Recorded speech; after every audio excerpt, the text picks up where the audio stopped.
પ્રભુનો આભાર માનીએ છીએ આપણે આ સમયના માટે. એટલે બાઇબલ આપણને એવું શીખવે છે કે તમારા મારા જીવનમાં વચનોની જરૂરિયાત છે.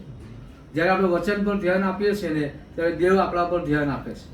માથીની સુવાર્તાના 13મા અધ્યાયમાં પ્રભુ ઈસુએ જે દ્રષ્ટાંત કહ્યું વાવનારનું, અને ત્યારબાદ પ્રભુ ઈસુએ એમ કહ્યું કે સારી જમીન એ છે જેના પર વચન બીજ વાવવામાં આવ્યું, જેના 100 ગણા ફળો આપ્યા. આમેન. તો આપણું જીવન પણ એવું એક જમીન બને, એવી ભૂમિ બને કે જેના ઉપર વચનો રોપાય અને દેવને તેના ફળ મળે. આમેન. સારા ફળ આપનારી ભૂમિ આપણે બનીએ છીએ. અને એટલા માટે હવે શાસ્ત્રોમાંથી તમારી સાથે થોડી વાત શેર કરવા માંગુ છું. હું ચોક્કસ હું વિશ્વાસ કરું છું કે આ સમય તમારા મારા માટે આશીર્વાદનું કારણ બનશે. મારી તમને નમ્ર વિનંતી છે, થોડો સમય દેવની વાતો પર ધ્યાન આપો, દેવના વચન પર ધ્યાન આપો. આમેન. કારણ કે શૈતાન નથી ચાહતો તમે દેવ સાથે જોડાઓ. શૈતાન ચાહે છે કે તમે દુનિયા સાથે જોડાયેલા રહો, રાઈટ? પણ જ્યારે આપણે દેવ સાથે જોડાઈએ છીએ, વચન સાથે જોડાઈએ છીએ, ત્યારે આપણામાં જીવન આવે છે. માર્કની સુવાર્તા 4થો અધ્યાય 35 થી આગળ હું વાંચું છું.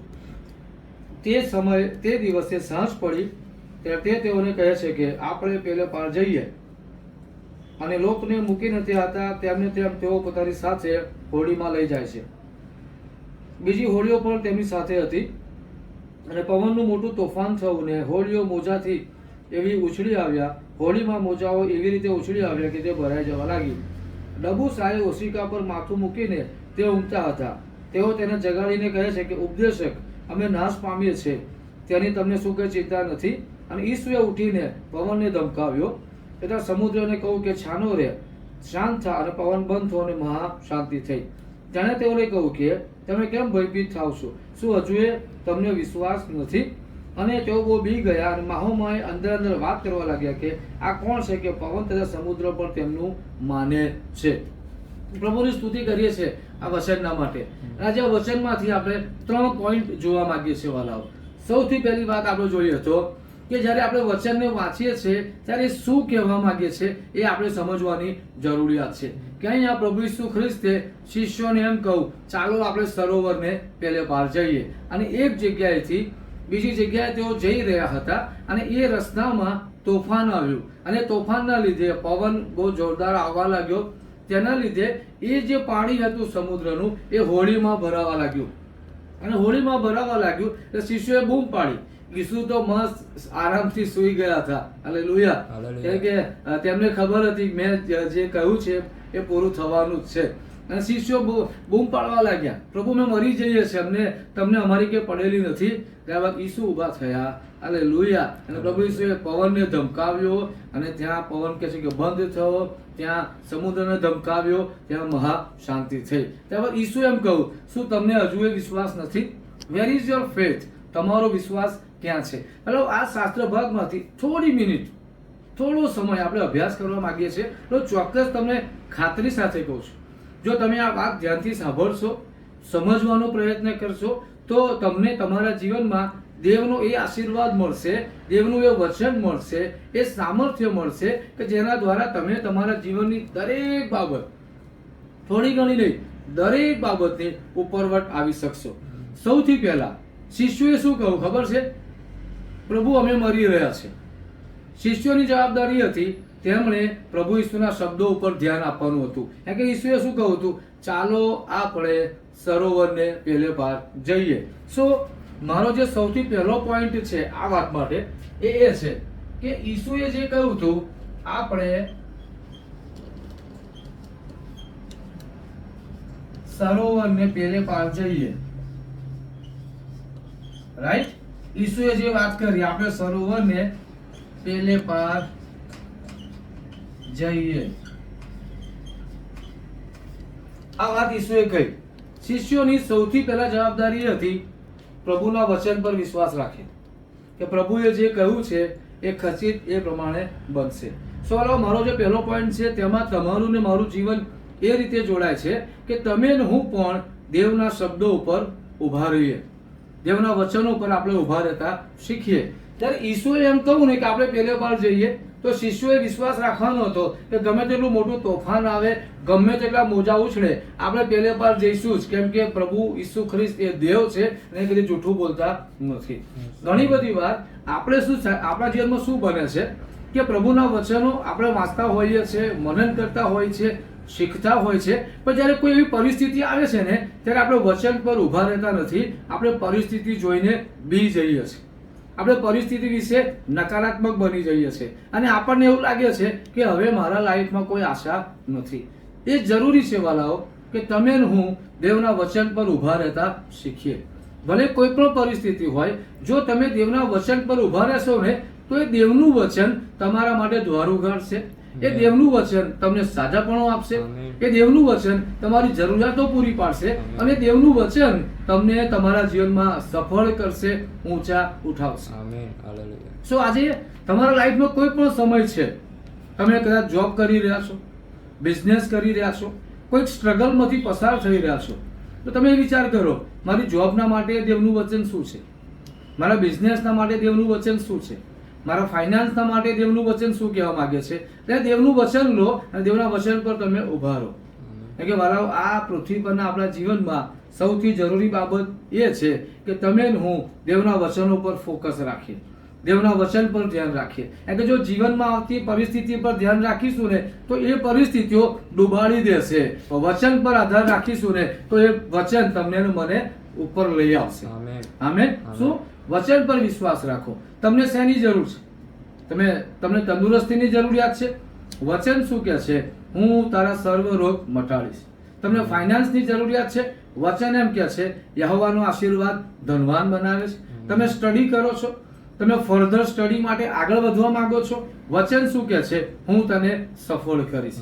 તમારા બાળકો માટે દેવનું વચન છે કે હું તારા બાળકો પર મારો આત્મા રેડીશ અને મારો આશીર્વાદ વરસાવીશ. ઘર માટે તો બાઇબલ એમ કહે છે કે મારા લોકો શાંતિથી પોતાના ઘરમાં રહેશે. સો વોટ એવર, સી, મેં એક બાબત જોઈ, આટલા બધા સમયથી પ્રભુ પાછળ ચાલુ છું, તો મેં એક બાબત જોઈ છે કે જીવનની દરેક બાબતો માટે દેવનું વચન છે. દરેક બાબતો માટે, દરેક પ્રશ્નો માટે, દરેક ઉકેલ માટે દેવનું વચન છે. સૌથી પહેલી વાત, દેવના વચન પર ઉભા રહો, દેવના વચન પર ધ્યાન આપો. પરિસ્થિતિ ઉપર ધ્યાન ના આપશો, દેવના વચન પર ધ્યાન આપો કે દેવે એક વખત જે કહ્યું છે ને એ પૂરું થશે જ. પછી એટલા માટે ગીત શાસ્ત્ર 46 માં લખ્યું છે, જો સમુદ્રના પાણી કે ઉથલ પાથલ થાય અને ગર્જના કરે તો આપણે બીએ નહીં, કેમ કે યહોવા દેવ આપણી સાથે છે. પૃથ્વી ઉથલ પાથલ થાય, ગમે તે બને, આપણે બીએ નહીં, કેમ કે દેવે કહ્યું છે હું તમને મારી શાંતિ આપીશ, હું તમને સાજાપણું આપીશ, હું તમને આશીર્વાદ આપીશ, હું તમારા માટે દ્વાર ઉઘાડીશ. પણ પાઉલ કહે છે બીજા ગ્રંથથી 5 અને 7 માં, દ્રષ્ટિથી નહીં વિશ્વાસથી ચાલો. તમારી સામે અત્યારે જે સિચ્યુએશન છે એ તમને ગમે તે બતાવતી હોય, વચન શું કહે છે એ વચન પર ઉભા રહો, વિશ્વાસથી ચાલો. અને વિશ્વાસનો આધાર એ દેવનું વચન છે. સો પ્રભુની સ્તુતિ કરીએ છીએ કે સૌથી પહેલો પોઈન્ટ છે મારો, દેવના વચન પર ઉભા રહો. વાલાઓ, દેવના વચન પર ઉભા રહેશો ને પૂરું નર્ક આવશે અને પાછા હટી જવું પડશે. ગમે તેટલા મોટા ઓપોઝિશન તમને લાગતા હોય એ પાછા હટી જશે, એમ તમે કોઈ માણસ નહીં, દેવના વચન પર ઉભા રહો. આમેન. બીજો પોઈન્ટ છે મારો કે 38મી કલમ છે, અને ડબુસાએ ઓશિકા પર માથું મૂકીને તે ઊંઘતા હતા અને શિષ્યોએ તેમને જગાડીને કહ્યું કે ઉપદેશક, અમે નાશ પામીએ છીએ, તેની તમને શું કઈ ચિંતા નથી. બીજો પોઈન્ટ છે મારો કે નકારાત્મક ના બનશો. રાઈટ, પહેલો પોઈન્ટ છે દેવના વચન પર ઉભા રહો. બીજો પોઈન્ટ છે મારો કે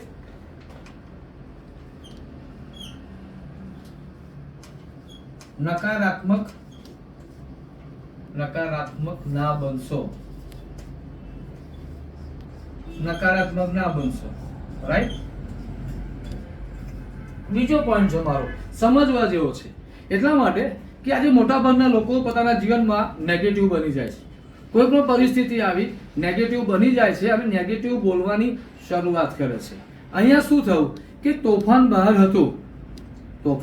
હતું, પણ શિષ્યોએ શું કર્યું, એ તોફાનને પોતાના જીવનમાં આવવા દીધું અને ત્યારબાદ એ તોફાન આવ્યું એટલું જ નહીં, પણ એ તોફાનને જોઈને એ નકારાત્મક બની ગયા. આજે વાળો, તમારા જીવનમાં કોઈ પ્રકારનું તોફાન ચાલી રહ્યું છે, તમારા વ્યક્તિગત જીવનમાં કોઈ તોફાન ચાલી રહ્યું છે, તમારા પરિવારમાં કોઈ તોફાન ચાલી રહ્યું છે, તમારા જીવનના કોઈ ક્ષેત્રમાં તોફાન ચાલી રહ્યું છે, તો ભલે તોફાન છે પણ એ તોફાનને તમારા જીભ ઉપર ના લાવશો. એ તોફાનને તમારા મન ઉપર ના લાવશો, એ તોફાનને તમારા હૃદય પર ના લાવશો. એટલે કે શૈતાન એ જ ચાહે છે કે તમે એ બધી બાબતોને, જે નેગેટિવ બાબતો છે તેને તમારા જીવનમાં તમે આવવા દો. અને જ્યારે નેગેટિવ બાબતો તમે આવવા દો છો, તમે જ્યારે નેગેટિવ શબ્દો બોલો છો ને, ત્યારે વાલો તમે તમારા જીવનની, તમારી પરિસ્થિતિની બાજી શૈતાનના હાથમાં સોંપી દો છો. આ સમજવા જેવી વાત છે.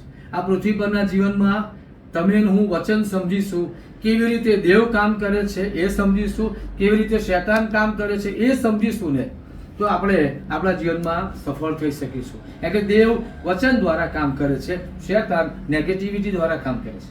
અને એટલા માટે મારો બીજો પોઈન્ટ છે, તમારા લાઈફમાં નેગેટિવિટી ના આવવા દો. તોફાન છે, પ્રશ્નો છે, પણ એક સોલ્યુશન લાવતા શીખો. નકારાત્મક શબ્દો ના બોલશો, મારું આ કામ થતું જ નથી ને, મારો તો કોઈ પ્રોબ્લેમ સોલ્વ થતો જ નથી. સમજી લો તમે તમારી બાજી શૈતાનના હાથમાં સોંપી દીધી. હું હંમેશા વાત કહું છું કે લો ઓફ ગ્રેવિટી, ગુરુત્વાકર્ષણનો નિયમ એ છે કે તમે કોઈ વસ્તુ ઉપરથી નાખો તો નીચે પડવાની, એ ઉપર પાછી નહીં જાય. બરાબર? હવે કોઈ વ્યક્તિ એમ કહે છે કે મને તો લો ઓફ ગ્રેવિટી ખબર નથી, તો એ વસ્તુ નીચે, એ વ્યક્તિ એ વસ્તુ નીચે નાખશે તો ઉપર નહીં જાય, એ નીચે જ પડવાની છે. એને લો ઓફ ગ્રેવિટીનો નિયમ ખબર નથી, પણ એ નિયમ પ્રમાણે કામ કરવાનો જ. એ જ રીતે બાઇબલ આપણને એવું શીખવે છે કે શબ્દો એ જીવન અને મરણ લઈ આવે છે, માટે એ શબ્દો તો કામ કરવાના જ. તમે નેગેટિવ શબ્દો બોલશો તો સમજી લો તમારા લાઈફમાં નેગેટિવિટી જ આવવાની, તમારું ભવિષ્ય એ નેગેટિવ જ બનવાનું. કશું સારું તમારા જીવનમાં નહીં થાય, કેમ કે તમારા શબ્દો સારા નથી. એટલા માટે બાઇબલ આપણને એવું શીખવે છે વાલાઓ કે જો કોઈ માણસ પોતાના જીવનમાં સારા દિવસો જોવા માંગે છે તો એને સારા શબ્દો બોલવા, અને દેવના વચનો સિવાય બીજું કોઈ સારી બાબત નથી. શું નેગેટિવ બાબતો ના બોલશો. આ બીમારી મારા શરીરમાંથી દૂર થતી નથી, મારા ઘરમાંથી પ્રશ્નો દૂર થતા નથી, પૈસા આવતા જ નથી, મારા બાળકો મારું કહેલું માનતા જ નથી, બાળકોના માટે સારા પાત્રો મળતા જ નથી, હું તો વિઝા માટે કેટલી બધી વાર એપ્લિકેશન આપી, કશું થતું જ નથી. આ બધું આજુબાજુ મૂકો. નકારાત્મક શબ્દો બોલશો નહીં. કેમ કે તમે જ્યારે નકારાત્મક શબ્દો બોલો છો, તમે તમારા જીવનનું સંચાલન શૈતાનના હાથમાં સોંપી દો છો. રાઈટ? સો પહેલો પોઈન્ટ હતો મારો, વચન પર ઉભા રહો. બીજો પોઈન્ટ છે નકારાત્મક બનશો નહીં. અને પછી આપણે આગળ જોઈએ છે કે 40મી કલમ, 39મી કલમમાં કે પ્રભુ ઈસુએ પવનને ધમકાવ્યો, સમુદ્રને કહું કે છાનો રે, શાંત થા, એ શાંત થયો. પછી 41મી કલમમાં અને તેઓ બહુ બી ગયા, અંદર કહેવા લાગ્યા કે આ તે કોણ છે કે પવિત્ર સમુદ્ર પર તેમનું માને છે. એ બહુ મહત્વની વાત છે વાલાઓ. અહીંયા શિષ્યો પછી બધું શાંત થઈ ગયું. રાઈટ? અને પછી કહે છે કે શિષ્યોએ એમ કહ્યું કે આ કોણ છે કે પવન તથા સમુદ્ર પણ તેમનું માને છે. આપણે આ જગ્યાએ બહુ ગંભીરતાથી ઊભા રહેવાની જરૂરિયાત છે. મારી વાત ધ્યાનથી સાંભળજો. જે પવિત્ર આત્માએ મને કહી, જે પવિત્ર આત્માએ મને સમજાવ્યો, એ વાત હું તમારી સાથે શેર કરી રહ્યો છું. અહીંયા શિષ્યોએ શું કહ્યું ખબર છે? પવન તથા સમુદ્ર તેમનું માને છે. પવન તથા સમુદ્ર તેમનું માને છે. ભલાઓ, હું તમને જે ત્રીજો પોઈન્ટ કહેવા માંગુ છું, મારો ત્રીજો પોઈન્ટ એ છે, આ પૃથ્વી પરની દરેક બાબતો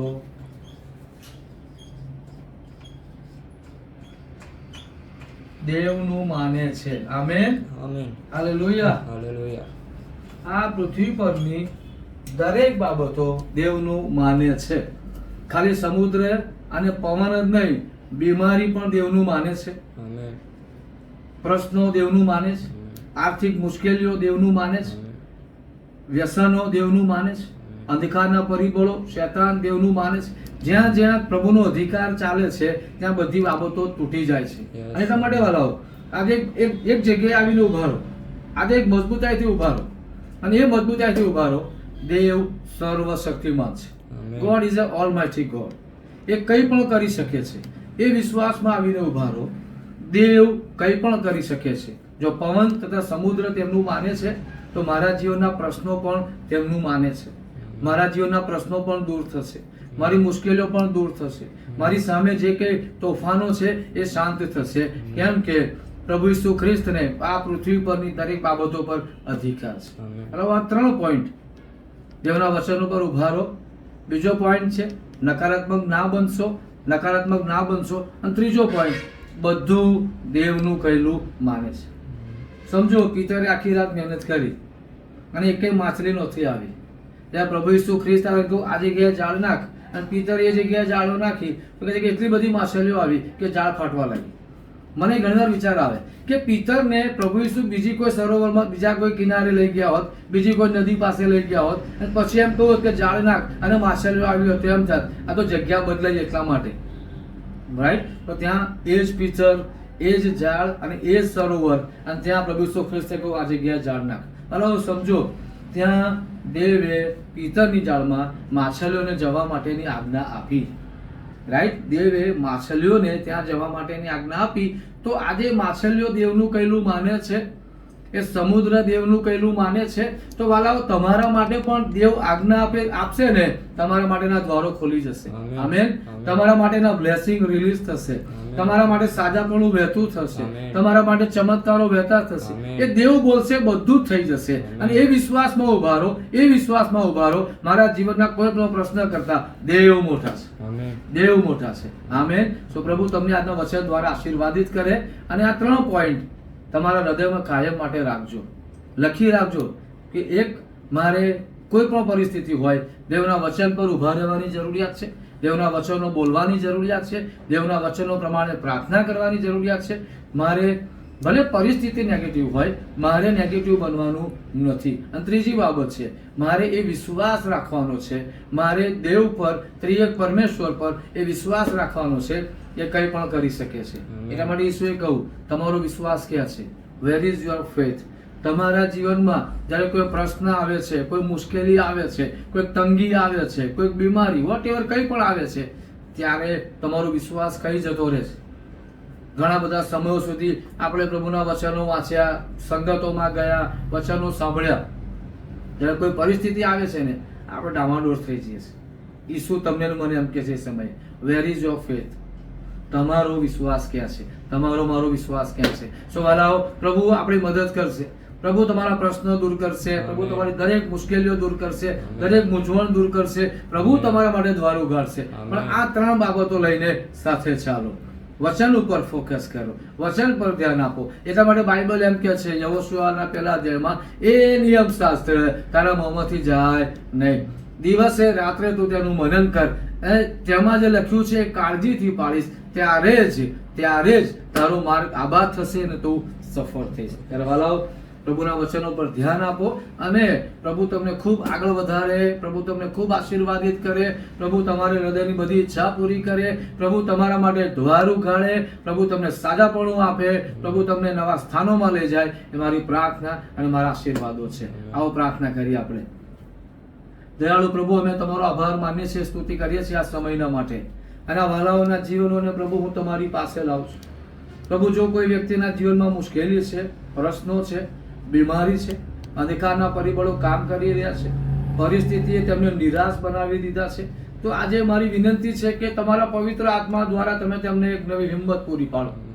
પ્રભુ, જે લોકો પરિસ્થિતિની સામે લડીને થાકી ગયા છે, નિરાશ થઈ ગયા છે, નાસીપાસ થઈ ગયા છે, તો તમે આજે તેમને ઉંચકો તેવી પ્રાર્થનાઓ કરું છું. અને મારી પ્રાર્થના છે પ્રભુ, દરેક પ્રકારની નેગેટિવિટી પ્રભુ ઈસુના નામમાં તમે તેમના જીવનમાંથી દૂર કરો. જાણતા અજાણતા બોલાયેલા નકારાત્મક શબ્દોની અસર તેમના જીવન પરથી, તેમના બ્લેસિંગ પરથી આ સમયે હું તોડી નાખું છું. અને પ્રભુ, એ વિશ્વાસ તમે તેમને આપો કે દેવ આ પૃથ્વીના દેવ છે, એ આકાશ અને પૃથ્વી બનાવનાર દેવ છે, જેમના માટે કંઈ અશક્ય નથી. અને એ જ દેવ મારા જીવનની દરેક અશક્ય બાબતોને શક્ય બનાવશે. મારા દેવ મારા જીવનની કોઈ બગડી ગયેલી પરિસ્થિતિને મારી ફેવરમાં લઈ આવશે, કેમ કે સર્વશક્તિમાન છે. આ બધું જ દેવનું કહેલું માને છે, દેવનું કહેલું માને છે. એ વિશ્વાસમાં પ્રભુ તમે આ વાલાઓને લઈ જાઓ. તમારી કૃપાની છે, તમારા પ્રોવિઝનની છે, તમારી શાંતિ સલામતીની છે, હું તેમને સોંપું છું. અને મારી પ્રાર્થના છે કે તેમના ઘરોને તમે આનંદથી, ખુશીઓથી, આશીર્વાદોથી, તમારા વચનથી ભરી દેજો. તમે તેમને તમારી પાંખો નીચે રાખજો, પ્રભુ ઈસુના નામમાં. Amen, amen. Thank you very much. God bless you.